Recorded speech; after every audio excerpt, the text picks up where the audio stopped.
예, 그러면 우리 조금 전에 봉독한 말씀을 중심으로 하나님 말씀 보겠는데요. 오늘은 주님의 교회 가족입니다라는 제목으로 말씀을 함께 나누려고 합니다. 신현욱 목사님이라는 분이 계세요. 혹시 이름을 들어보신 분 계세요? 신현욱 목사님. 아마 생소한 이름일 수 있는데요. 그 신현욱 목사님이 어떤 분이시냐면 한국의 기독교 이단 가운데 신천지라고는 들어보셨죠? 예, 신천지에서 한 20년 가까이 교육 전도사로 일을 했던 분입니다. 그러다가 이제 신천지가 잘못됐다고 하는 것을 그나마 깨닫고 20년 후에 깨닫고 거길 탈퇴해서 나와가지고 이제 신천지 영향으로 고생하시는 분들을 도와드리고 싶은 마음에 정식 신학교로 입학을 했어요.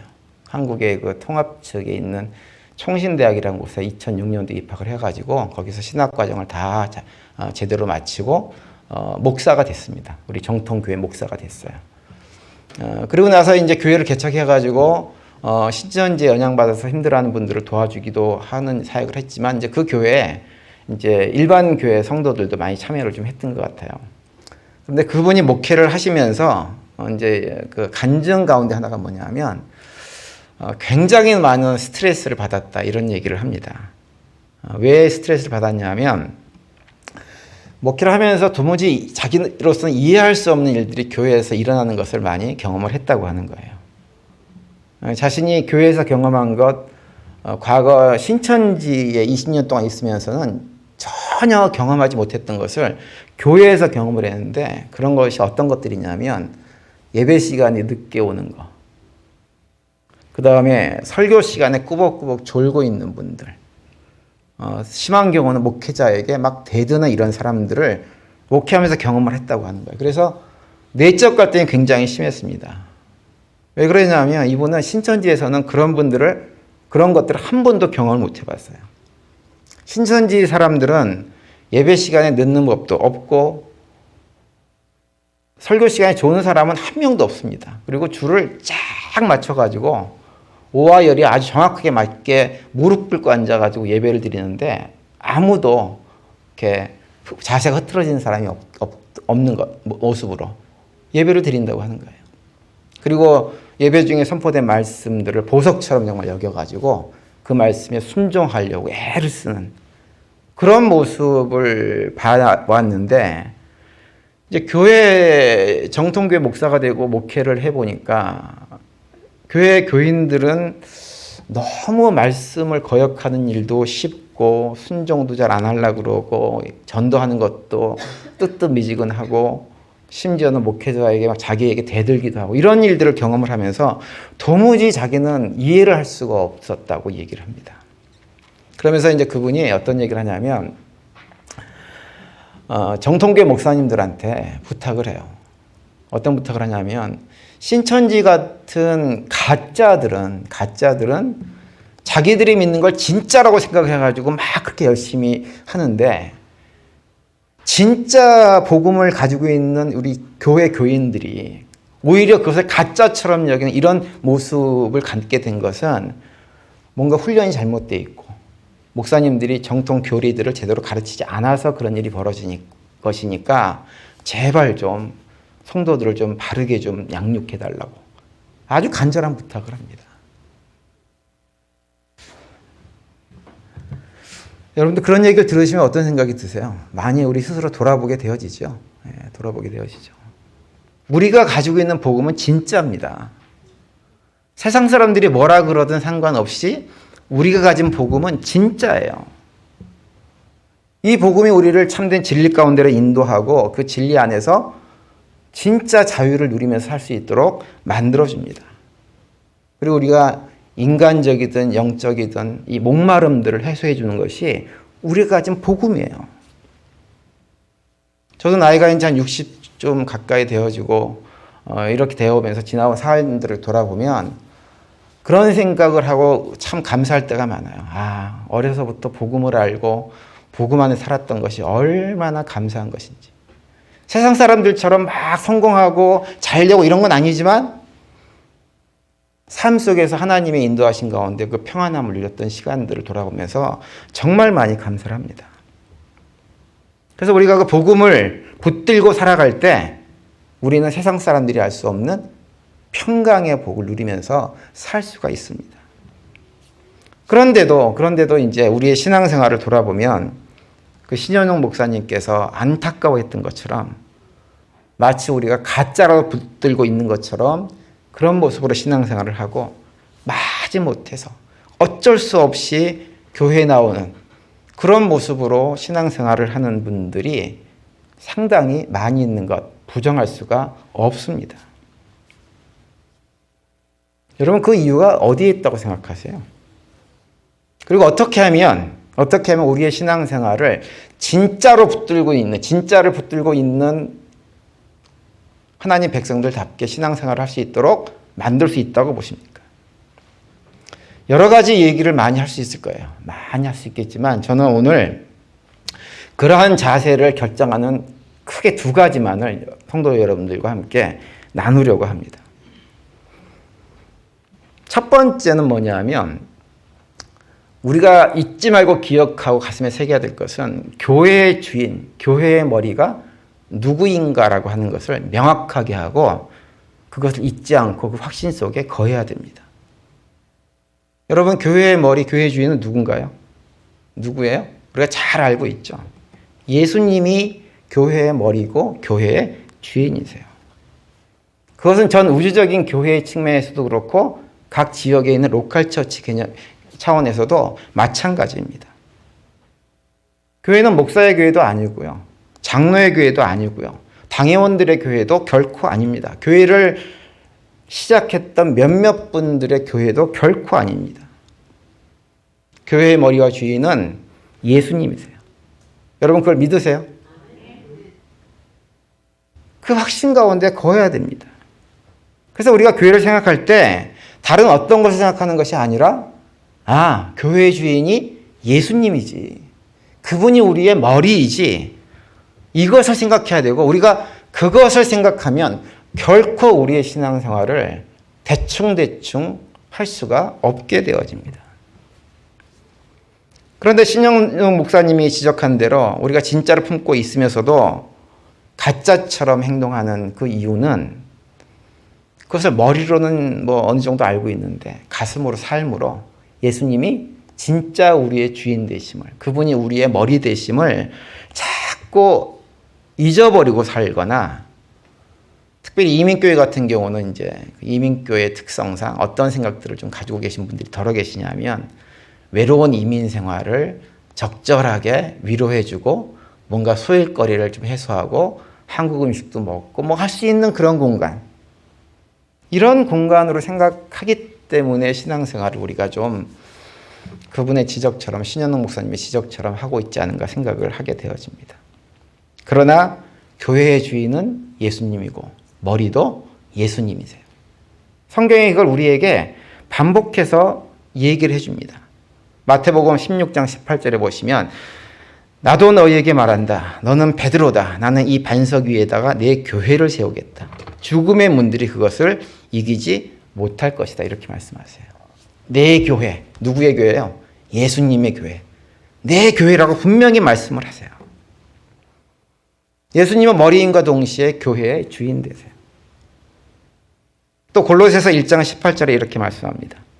그분은 교회라는 몸의 머리이십니다. 그는 근원이시며 죽은 사람들 가운데서 제일 먼저 살아나신 분이십니다. 이는 그분이 만물 가운데서 으뜸이 되시기 위함입니다. 이렇게 말씀해요. 여기서 그분은 누구예요? 예수님을 말하는 거예요. 예수님이 교회라는 몸의 머리세요. 우리가 그것을 잊지 말아야 됩니다. 그래서 신앙생활을 할 때 그 예수님을 바라보고 신앙생활을 해야 됩니다. 우리의 신앙생활의 초점이 예수님에게 가 있어야 돼요. 그렇지 않고 신앙생활을 그 초점을 사람들에게 둔다든지 아니면 눈에 보이는 환경, 우리가 경험하는 환경, 상황에 초점을 두게 되어지면 어떻게 되느냐? 우리의 신앙이 흔들릴 수밖에 없습니다.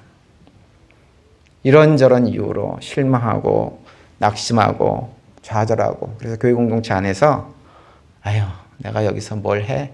라고 하면서 신앙생활의 의미를 전혀 발견하지 못하게 되어지죠.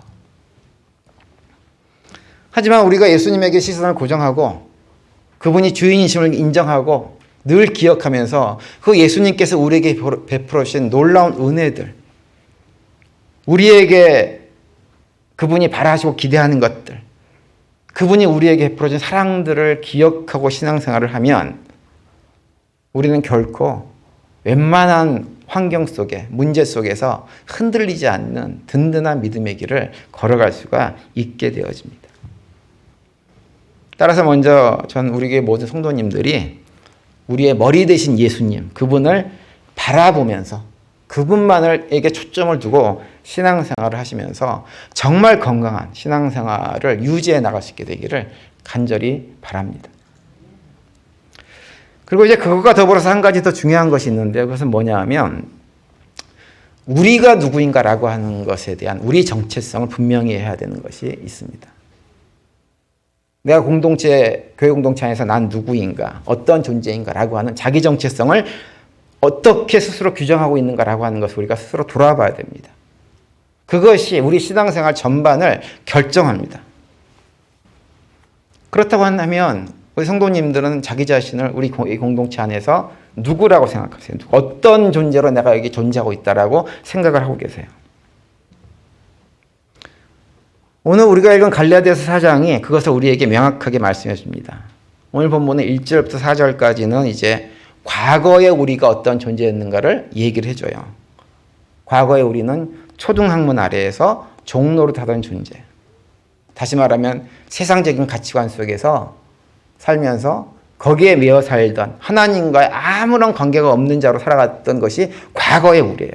그랬던 우리가 예수 그리스도의 대속의 은혜로 완전히 다른 존재가 되었다는 것을 4절부터 설명을 하고 있죠. 그러면서 오늘 본문 6절에 이렇게 말씀합니다. 너희가 아들임으로 하나님이 그 아들의 영을 우리 마음 가운데 보내사 아빠 아버지라 부르게 하셨느니라 이렇게 말씀하세요. 우리는 누구예요? 하나님의 아들, 다른 말로 하면 자녀라고 하는 거예요. 자녀. 비슷한 말씀이 에베소서 2장에서는 이렇게 말씀합니다. 2장 19절에 보시면 그러므로 이제부터 너희는 외인도 아니요 나그네도 아니요 오직 성도들과 동일한 시민이요 하나님의 권속이라 이렇게 말씀을 하고 있어요. 에베소서 2장에서는 우리한테 하나님의 시민이요 권속이다 이렇게 말씀하고 있죠. 권속이라고 하는 말은 가족이라는 말이에요. 가족. 그런데 에베소서 2장 말씀은 무엇도 우리에게 얘기해 주고 있냐면 우리의 정체성이 아닌 것에 대해서도 얘기를 합니다. 아닌 것을 뭐라고 얘기하고 있냐면 외인이나 나그네는 아니다 이렇게 말씀하고 있어요. 외인이나 나그네가 아니라고 하는 말은 다시 말하면 손님이 아니라고 해요. 손님이. 이 19절에서 언급하는 외인이나 그 나그네는 어떤 존재들이냐면 하나님 나라에서 누릴 수 있는 특권도 없지만 동시에 무엇도 없냐 하면 그 어떤 책임과 의무도 가지지 않는 사람들이에요. 그들은 하나님의 보호를 받고 하나님 백성들에게 공급해 주시는 어떤 것들을 누릴 특권이 전혀 없는 사람들이에요. 하지만 그렇다고 해서 하나님 나라에 대해서 뭘 책임을 갖느냐? 그것도 동시에 없는 사람들이라고 하는 거죠. 그래서 자유로워요. 교회에 대해서 아무런 책임도 안 져도 돼요. 그러면서 이제 우리는 누구라고 얘기하나요? 우리는 시민이며 하나님의 가족이다 이렇게 말씀합니다. 하나님 나라의 시민들이 국가에 대해서 책임과 의무가 있는 것처럼 또는 가족의 일원이 그 가족 안에서 자기에게 주어진 책임과 의무가 있는 것처럼 하나님의 가족은 하나님께서 우리에게 부어주시는 은혜들, 어떤 특권들을 누리면서 살아가지만 동시에 무엇도 있냐면 하나님의 가족으로서 믿음의 공동체에서 반드시 가져야 되는 책임과 의무도 함께 가지고 있는 사람들이 하나님의 나라의 시민들이고 하나님의 가족들입니다. 그래서 에베소서를 보면 지난번에 설명을 드렸지만 1장부터 3장까지는 우리가 어떻게 하나님의 은혜로 하나님의 백성이 자녀가 되었는가라고 하는 것을 쭉 설명한 다음에 4장부터는 뭐라고 얘기하냐면 그 하나님의 자녀로 백성으로 어떠한 삶을 살아가야 될지를 구체적으로 설명을 쭉 해줍니다. 그 4장 1절이 이렇게 시작하죠. 그러므로 주님 안에서 갇힌 몸이 된 내가 여러분에게 권합니다. 여러분은 부르심을 받았으니 그 부르심에 합당하게 살아가십시오. 이렇게 말씀하고 있죠. 그러면서 가장 먼저 언급하는 것이 뭐냐면 우리 교회 표어인 성령이 하나 되게 하신 것을 힘써 지키라. 이 말씀을 먼저 하시고 나서 그 다음부터 무엇에서 얘기하나 어떻게 사는 것이 우리가 하나님의 자녀로 하나님 나라의 백성으로 시민으로 책임을 다하고 사는 것인지를 4장부터 6장까지 쭉 설명을 해주고 있죠. 여러분, 이 땅에 존재하는 교회는요, 하나님 나라의 모형입니다. 그리고 우리는 이 땅에 살아가는 동안에 하나님 나라의 시민으로, 가족으로 부름받은 존재들이에요. 그래서 우리 모두는 하나님 나라의 백성, 하나님의 가족으로서의 특권도 가지고 있지만 동시에 교회 공동체 안에서 각자에게 주어진 은사에 따라서 맡겨진 사명들이 우리 누구에게 다 있는 그런 존재들입니다. 그래서 저는 교회를 늘 생각할 때마다 어떤 이미지를 많이 가지고 있냐면요. 부모님이 운영하는 사업장에 부모님이 자녀들을 이렇게 가서 일할 수 있도록 보낸 그런 이미지를 많이 가지고 있습니다. 여러분, 우리 교회는 사업장 운영하신 분들이 많이 있는데요. 그 사업장 운영하면서 자녀에게 야, 너가 한번 저 가게 운영해봐라. 이렇게 하면 그 자녀가 그 사업장을 운영하면서 어떠한 자세를 취하는 것이 맞습니까? 부모님의 사업장이지만 그냥 손님처럼 마음에 들면 사업장을 어떻게 해보고 마음에 안 들면 내팽개쳐버리고 이렇게 할 수 없죠. 그죠? 부모님이 나한테 맡겨주신 것이니까 부모님의 마음을 가지고 주인의식을 가지고 그 사업장이 잘 되게 해보기 위해서 애를 쓰는 자신이 가진 재능과 은사를 가지고 어떻게 해서든 최선을 다하는 것, 그것이 자녀들이 가져야 되는 바른 자세죠. 저는 교회도 마찬가지라고 생각을 합니다. 정말 우리 모두가 하나님의 자녀라고 고백을 한다면, 우리가 가족이라면, 교회가 이런저런 어려움이 있고 또 가족끼리 같이 일을 하다가 좀 찌그럭찌그럭 갈등이나 어려운 문제가 생기기도 있지만 그렇다고 해서 힘들다고 버리거나 도망칠 수가 없는 거죠. 가족이라고 한다면. 손님이라고 한다면요, 얼마든지 그냥 나몰라라 할 수 있어요. 그런데 가족이라면, 자녀라고 한다면 아버지가 맡겨주신 믿음의 공동체를 어떻게 해서든지 잘 되게 해보기 위해서 수고하고 애쓰는 것, 그것이 우리들에게 맡겨진 사명이 아닌가 생각을 합니다. 그러면서 이제 감당하기 힘든 어려움들이 있으면 아버지에게 기도하고 도움을 바라고 그러면서 해나가는 것, 그것이 진정으로 이 땅에 하나님 나라의 모형으로서의 교회, 하나님의 가족으로서의 교회의 참된 모습이라고 그렇게 생각이 듭니다. 제가 저희 교회 부임하고 나서요, 이제 성도님들과 몇 주 시간을 같이 보냈습니다. 이런저런 대화도 많이 나누고 또 신방도 하면서 얘기도 듣고 많이 했는데요. 제가 그런 시간들을 가지면서 느낀 것이 있어요. 뭐냐면, 우리 교회 성도님들은 정말 교회를 사랑하시는구나라고 하는 거예요. 사랑하시는구나. 그걸 참 많이 느꼈습니다.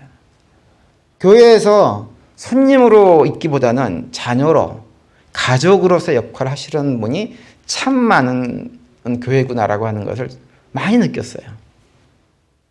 그 모습이 저에게도 그렇고 제 아내에게도 그렇고 참 보기 좋았습니다. 그래서 지난 몇 주 동안 계속해서 했던 고백이 뭐냐 하면, 하나님께서 부족한 나를 참 좋은 교회에 보내주셨구나라고 하는 얘기를 제 아내와 참 많이 얘기했습니다. 안 믿겨지시는 표정을 하고 계세요, 지금. 목사님, 교회를 잘 몰라서 그러는데요. 사실이 그렇습니다. 제가 주변의 목사님들과 대화 나누면서 교회 상황들 다 들어보고 다 종합해 봤을 때 우리 교회는 참 좋은 교회입니다. 그런데 안타까운 건 뭐냐 하면 우리 교회가 그렇게 좋은 교회인데 정작 본인들은 그걸 잘 모르고 계셔요. 그러다 보니까 교회에 대해서 좀 부정적인 시선을 가지고 있는 분들도 있는 것 같고, 자꾸 교회에 좀 좋지 않은 점만 이렇게 부각시키는 그런 마음들이 있는 것도 좀 바라보게 되어집니다. 그러다 보니까는 이제 어떤 마음이 생기냐면, 내가 가족으로서, 시민으로서 교회 공동체에서 좀 마땅히 감당해야 돼, 이런 것들을 몰라, 누군가 하겠지, 이런 것들을 가지고 자기의 역할을 찾지 못하는 분들도 조금 계신 것 같아요.